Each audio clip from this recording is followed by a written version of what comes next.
Began singing at a very young age. My sister and I, my mother was Baptist, and my sister and I sang in a Baptist choir, but we were like 6 and 7 years old. It was a junior choir, and I think we had to appear about every 6 weeks. The junior choir would sing every 6th Sunday, I should say. But from that, it made us have a love for music. And my sister and I, as we got older, we started singing country music because that's all my father would listen to on the radio. But some of the people were Ernest Tubb. That's ancient. Let the people know how old I am, because I imagine they can't even remember him. Nobody, I don't think.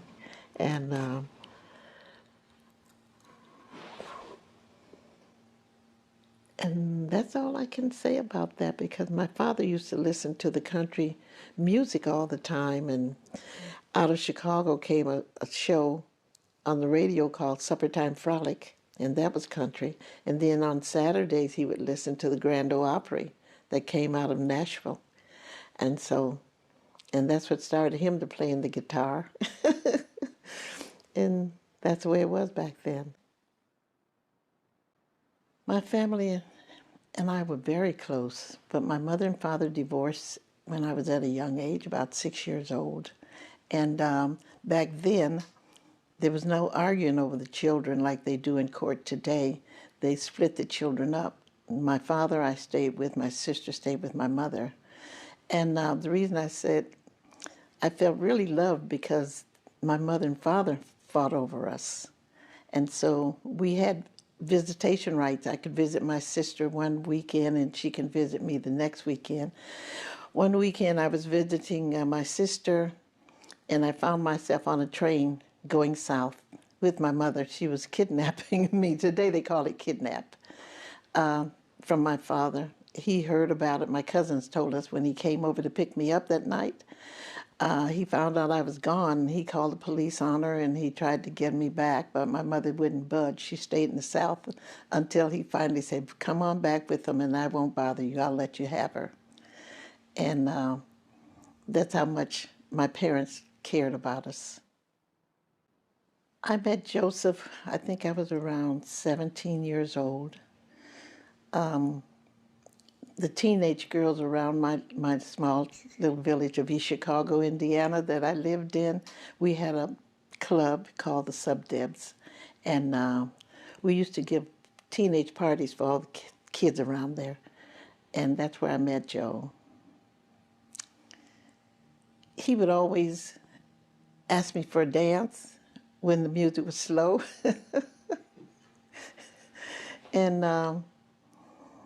But the relationship, every time we go to a party, he was there. He would always do that. But I didn't start dating him at that time. It was about a year or two later that I started dating him. He seemed very kind, very sweet.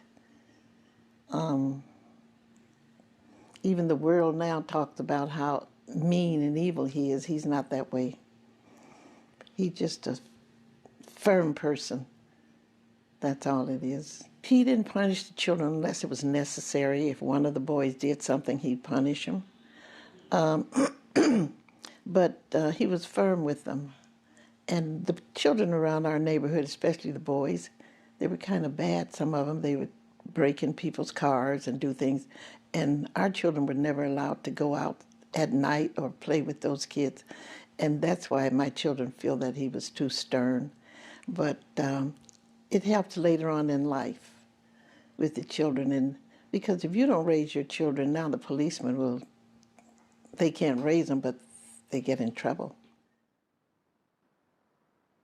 Well, having all my children when I was young and having them so close together, every time I would get pregnant, I was afraid to tell Joe that I was pregnant again. But Joe and we didn't believe in abortions. So that's why we got so many children. Yes. But my children, every time I'd have a new baby, they'd be so happy because they love babies. I'm glad they did. But they helped me a lot, especially Rebe. She was a big sister. And it was one time in my life when I had a space between having the children. I had to take a job to help out. And so Rebe was there to help out to babysit, and she tried to cook and do a lot of things around the house there.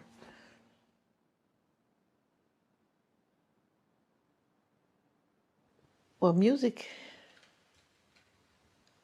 has always been into my life, and Joseph's family was a musical family, and my family was also. And Joseph's mother and her sisters, they have piano, play the harmonica, especially Joseph's mother. She played the harmonica very well. And when Joe and I married, we used to sing together all the time. And I guess singing has always been there. Music has always been there. And Joseph was in a group, too, also, him and his brother. Rebe and Jackie were my oldest two, and they would be there listening to them and dancing and doing a lot of things. Even Rebe and Jackie have won some contests when they were like 4 and 5 years old dancing. So they were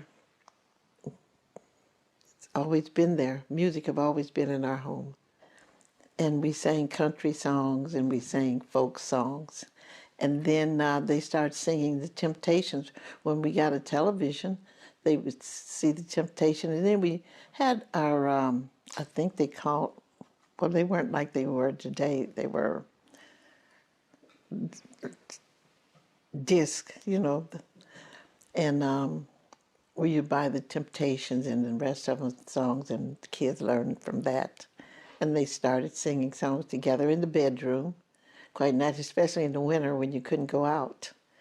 When Tito first got Joe's guitar out of the closet to play, Joseph had warned him, "Don't play my guitar now."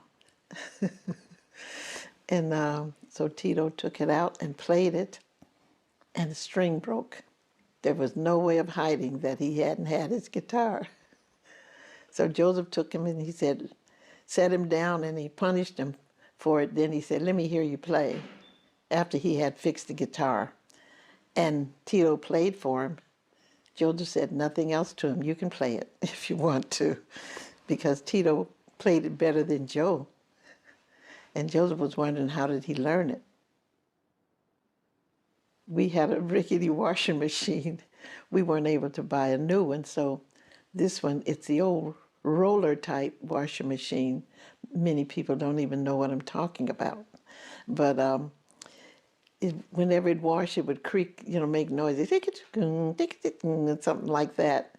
And Michael was, I guess he was about 11 or 12 months old. He was walking, and he was be in the kitchen when I'm washing, and he would be dancing to the rhythm of the washing machine. And I knew then that he had a lot of rhythm.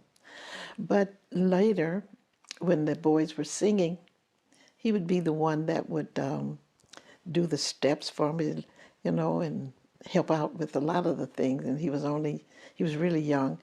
And one day they were singing, and Michael was way over in the corner. He was about 4, I imagine. And he just joined in perfect harmony.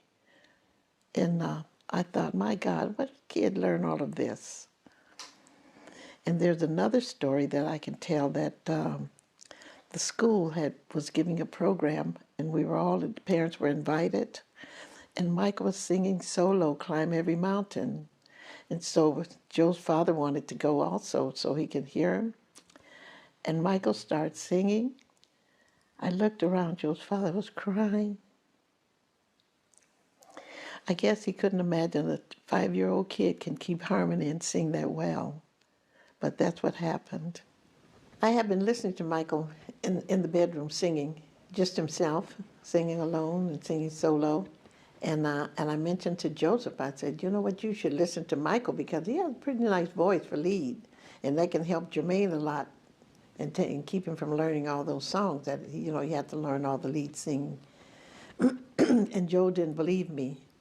And so he just said, "Oh no, let Jermaine sing him. I don't think he can do it." By Michael being so young, he didn't think that. But and I told him, listen to him, and one day they were rehearsing, and he decided to listen to Michael. And that's what made him to make Michael learn some of the songs. And after they were going out singing, people started responding to Michael.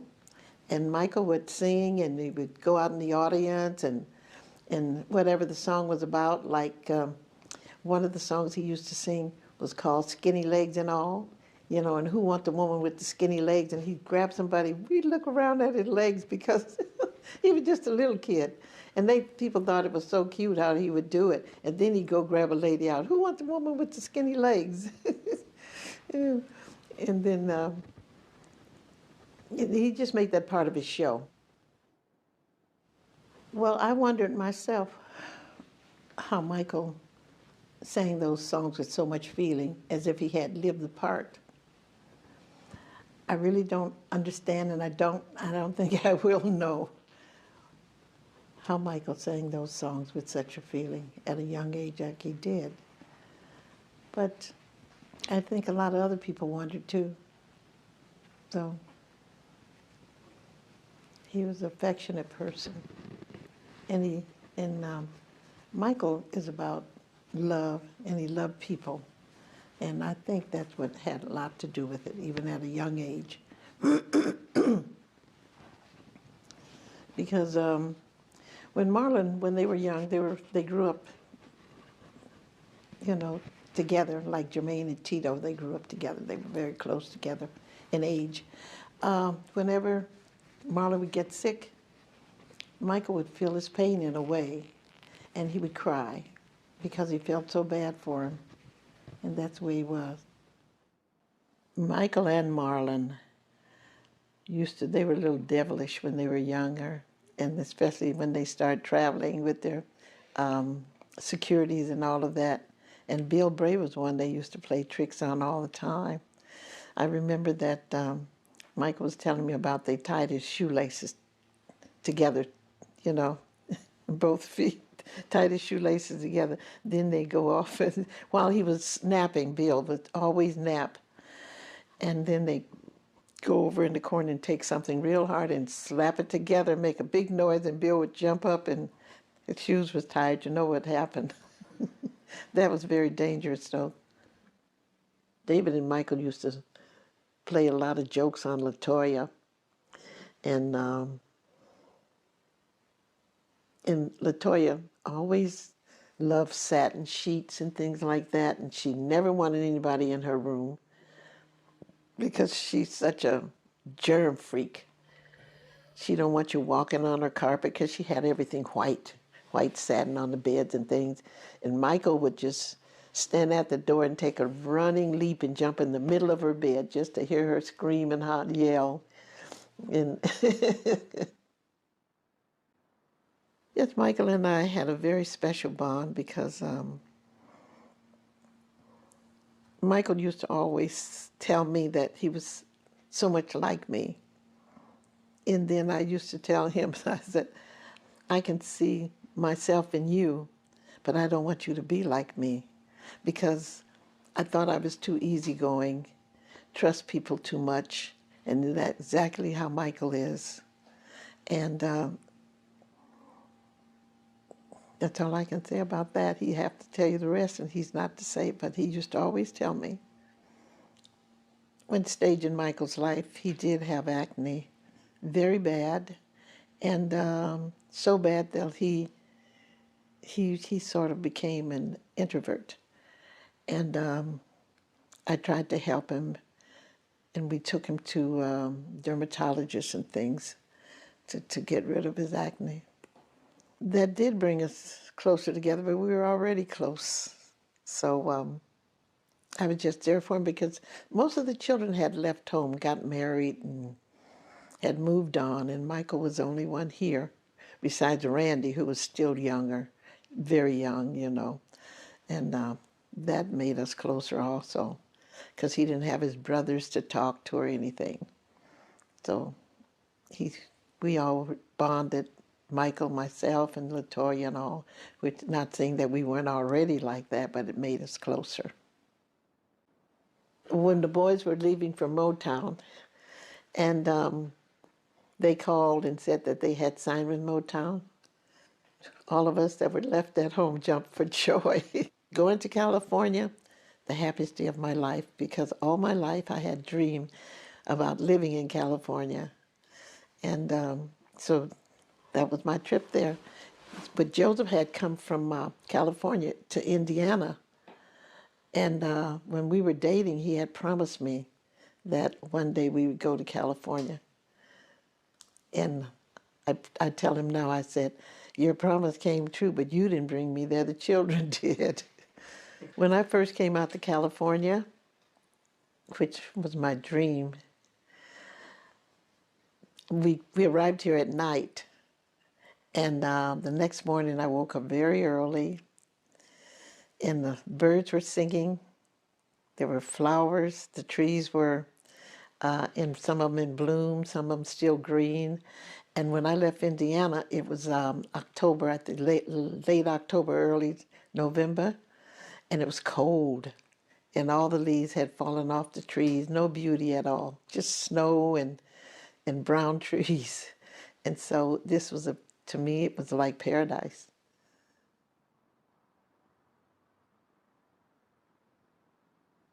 When I first heard I Want You Back, I didn't like it at all, because the songs that the children sang was more like the, I should say, soul music. To me, Want You Back didn't sound that way. And it didn't have the beat or anything like the other songs, and all the songs that was out then sound so different. So I guess Barry wanted to bring out a different style, and he did, but I really didn't like it. When my boys had 5 gold records in a row, I was very proud of them, because I know it was something that they wanted, and even that was their dream. And they were happy, and I was happy. The whole family was happy about that. ABC was okay. I know, I couldn't tell you who it was written by, because I know the way Mr. Gordy did things. He would pick out about 3 writers and tell them to write me a song about ABC, or write me a song about this or that, and he'd pick out the best one. And so ABC was the best one of those, which all were going to be called ABC. And I didn't think too much of it, because Michael was very young at the time, like 11 years old, so it was a kiddie song, and I didn't think anything of it. I just thought it was a song for the young kids. When I first heard I'll Be There, I thought it was a very nice song. Came to be one of my favorites. It had a lot of feeling and a lot of meaning, and that's why I liked it more than I did the other songs. When Stop the Love You Say first came out, I liked it a lot. It was another song that could be for any age, and it was not so kiddified. And that's one of the reasons why I liked it. And then I liked it because of the beat and all of the other stuff that went with it.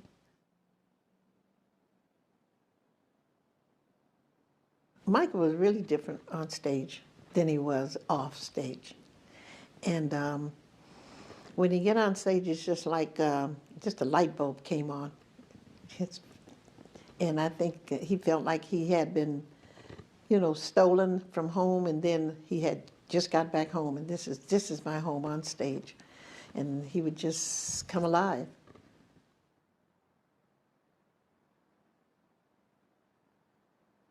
When my boys left Jermaine back at Motown, it hurt, because Jermaine wouldn't come. But Jermaine felt that he owed his allegiance to Barry, and he had married Barry's daughter. And because Barry was the one that gave us our start. And I felt the same way. But in order to move on and progress, Joseph said he had to do it, because he wanted the children to get credit for their writings and all of that. And they couldn't do that at Motown. And I just wish Jermaine, I shouldn't say luck, but I just wished he would continue, you know, to do well, and Barry do right by him. And Barry said he was going to make Jermaine the biggest star in the world, or the biggest, that spoke like they were going to be bigger than their brothers. And the thing that I said, I wish he would, because Jermaine was my son also, so I wish him well. I remember when they were working with Gamble and Huff in Philadelphia, and I liked their sound, and I liked what they did, and they helped them out a lot. And that's when the boys first started writing too, when they were working along with them. So those were nice days, good old days, I thought. And they wrote a lot of songs that meant a lot. I remember when they were working with Gamble and Huff in Philadelphia, and I liked their sound, and I liked what they did, and they helped them out a lot. And that's when the boys first started writing too, when they were working along with them. So those were nice days, good old days, I thought. And they wrote a lot of songs that meant a lot. Michael had been doing some solos. I think he did some solos at Motown. And so he was a solo artist in the first place. But Michael never did speak about leaving the group. And I had been spoken to when Michael was still young. I think he was still in school, I forgot. One of the lawyers called me in. I don't know why, he wasn't Michael's manager. And I brought for me and Michael to come down, and he told me to tell the boys to save their money because Michael is going to go solo. I said, he can't do that. And he said, well, he don't need his brothers. I said, they need one another. And I said, Michael can't. By him being a minor, he couldn't do it anyway, you know. And I didn't agree with it, and he didn't do it.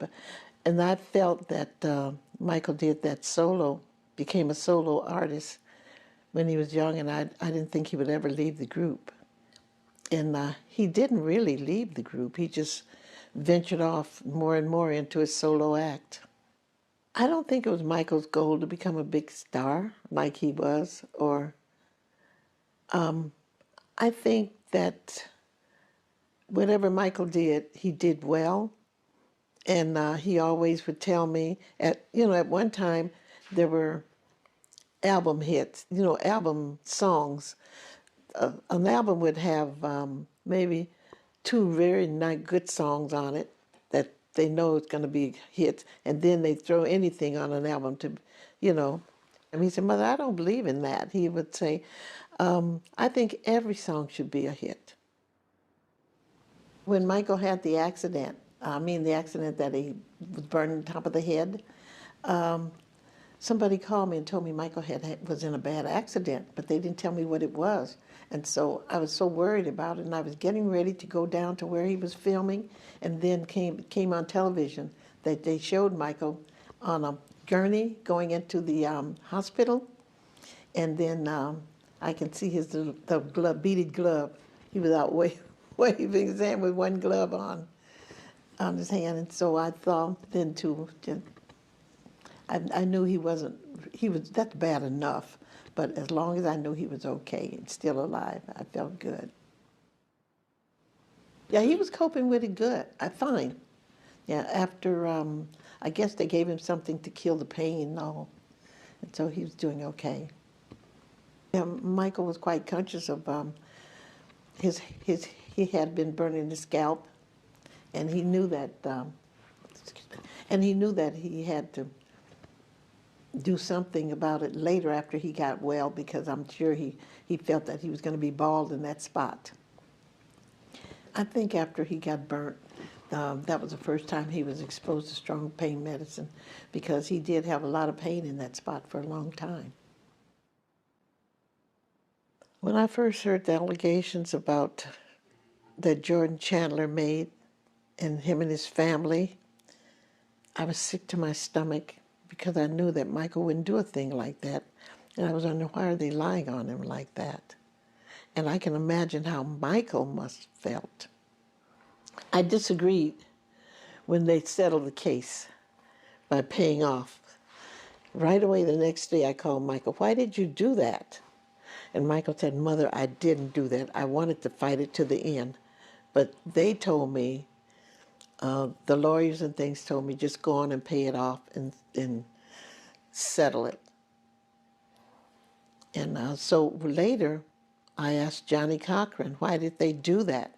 And Johnny told me that the reason they did it was because Michael was out on tour. They had accused him of this terrible thing, and they didn't want to stop the tour, so they just paid it off. When Tom Snetton was called in on the first case, and he did a terrible thing, he took pictures of Michael's genitals and all of that, and I think that was really bad for him to do that. I can't stand Tom Snetton for this day, because even after the second case, he couldn't wait to put Michael in jail. Michael didn't deserve none of that. Tom Snetton is just... Michael wrote a song about him, and he was mad about that. Tom Snetton was. Quite naturally, I don't blame Michael. Who would stoop as low as trying to take pictures of a person's genitals and just trying to humiliate him like that? That was terrible. And I think Tom Snetton hates Michael. The reason why, I don't know. When the second allegations came out on Michael, it bothered me because I was wondering how he was feeling and how he was dealing with it. And I saw a different person in Michael. He became introverted because he knew that this kid was sick. He had cancer. And Michael used to always tell me I'd rather slit my own wrist than to hurt a child. And here they are trying to accuse me of the thing that I love best, and that's children, accuse me of molesting them. And to this day, Michael tells me that I don't trust anybody now, Mother. Some of these people are the ones that I helped, the ones that I was in trouble and I helped to get them out, ones that was sick and I paid their doctor bill, the one that had children to die and I buried them. And it was just for money, and especially this woman, Janet Arvizo, that was the mother of these children that told these lies, especially her. They caught her in other lies too, where she had tried to fraud other companies. And it was hard for me because I knew what Michael was going through, and my heart just bled for him all the time. I feel that Tom Mesereau was the best thing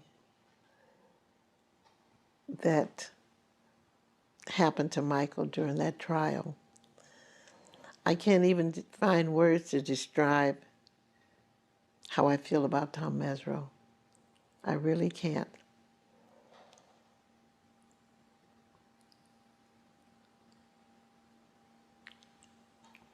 Can't find words. I can't.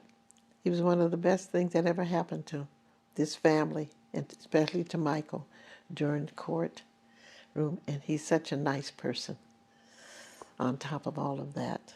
I was in court the day that we found out that Michael wasn't guilty of none of those charges. I had been praying for the truth. I didn't pray for Michael to be freed or anything like that. I prayed for the truth because I knew that if the truth would come, he would be freed. And he was. And that was the happiest day of my life, that my boy didn't have to go to prison for something he didn't do. After the trial, he had bad memories of Neverland. That's why he never went back. But he always said he didn't ever want to sell it, but he'll never live there again because it was such a circus. These people in Santa Barbara did him very bad. They had like 79 or to 80 police cars and cars driving down there, just making a parade of it. And then got on television saying, We finally got him. We finally got him. He hadn't done anything. Michael was a very trusting person. And everybody he met, he trusts them for some reason. And I think that's why Michael was taken advantage of so much. And people found out, when they found out he was trusting, they just took advantage. Joseph would always tell him, Michael, make sure you get everybody audited, or watch your people, Michael, watch your people. He said, I trust my people. My people are good people. But that's not the case. People smile in your face, pat you on the back, and stab you at the same time. I remember when he was young, my husband used to always tell him, Michael, see to your business. And Michael would always say, I trust my people with everything. He trusts them. And Joseph would always tell him, sign every check and all. He'd say, well, I trust them. And after the trial, so many people came up there and lied on him. And he got so till he stopped trusting anybody. He used to tell me all the time, Mother, you're the only somebody I trust. I don't trust anybody anymore. After seeing all those people come up there and lie on me, see how people have stole my money and all of that, it's over. I don't trust anyone. My favorite song is The Man in the Mirror. All Michael's performances were good. When he did Billie Jean for the very first time and did the moonwalk, the reaction of the audience.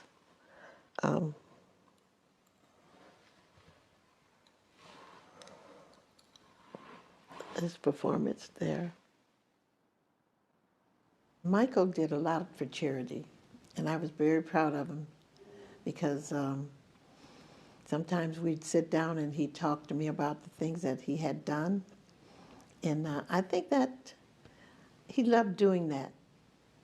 He, and things like on Thanksgiving or Christmas time, sometimes on days that he and a friend would get together and he'd drive him down in the ghetto and places, and he just, like on Thanksgiving, he'd just walk around and reach in his pocket and give people $100 bills. He did a lot of charity. He did a lot of things for people. People that couldn't afford to bury their loved ones. He did a lot of that. He would only tell me about it. And it didn't have to be big people or anything, just the poor people that couldn't do it. And I was so proud of him because he had a heart. People really don't know the love that Michael had in him for other people. I wish, well, it's no way, it's too late now. Michael gave a lot to the world, but I think one of the gifts that he gave to the world was love. And he kept singing, Make the World a Better Place. Looking back over my son's life,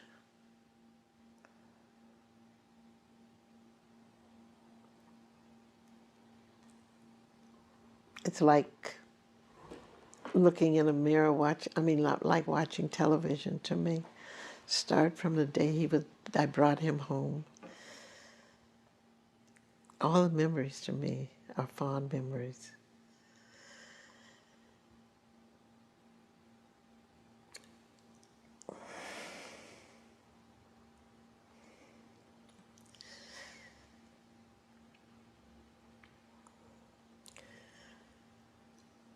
I can't pick out any memories that they're all fond memories to me. And every inch of his life, I've been there except the few months that he was here in California without me. And Since he's been gone, many days I go back to his first cry from the doctor slapping him on his butt until his death. All his memories are fond.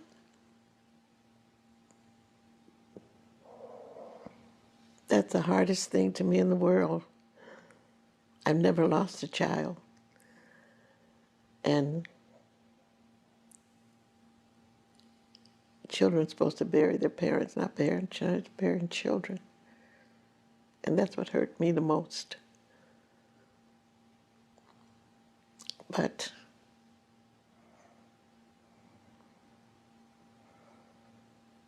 all the memories of Michael's been fond to me.